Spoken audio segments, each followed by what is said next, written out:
антитеррористической комиссии не первая. О том, что экстремизм и терроризм приносят только вред, ребятам уже говорили. Однако в этот раз организаторы мероприятия решили подробнее остановиться на негативном влиянии всемирной паутины. Даже самый умелый пользователь интернета вполне может оказаться заложником психологического воздействия вербовщиков и попасть в неприятную ситуацию, уверены они. Террористическая организация ИГИЛ является запрещенной в Российской Федерации. Если какая-то информация поступает или по каким-либо источникам, вы должны знать, что любой просмотр или там сотрудничество с какими-либо такими организациями, запрещенными в Российской Федерации, они являются противозаконными и, соответственно, могут преследоваться по Уголовному кодексу.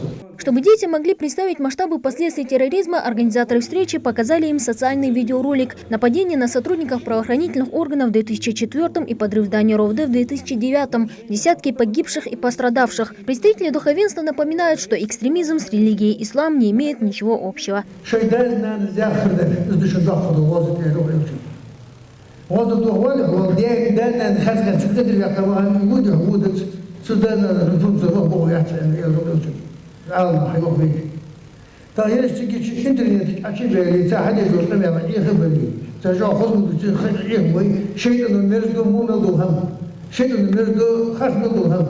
Только знание религии позволит уберечь молодых людей от негативного влияния экстремистов, уверены старшие, а потому свободное время нужно тратить не на просмотр видеороликов и общение в социальных сетях, а на учебу и полезный досуг. Впрочем, нынешняя молодежь с каждым годом старается оправдать ожидания старших все больше и больше. Я не сижу так в интернете сильно, не подписываюсь ни на какие группы.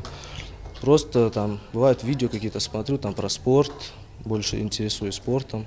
И так, учеба, спорт – первое место у меня. Конечно, религии надо знать, что делать, но нельзя быть чересчур фанатиком. Надо выполнять самые главные части ислама – это молитва, пост, сах давать. Ну и слушаться, самое главное, своих родителей. На этом познавательные беседы не закончатся. Представители антитеррористической комиссии проведут подобные встречи и в других населенных пунктах республики. Мадина Пугоева, Хаваш Гуйгов, Новости 24.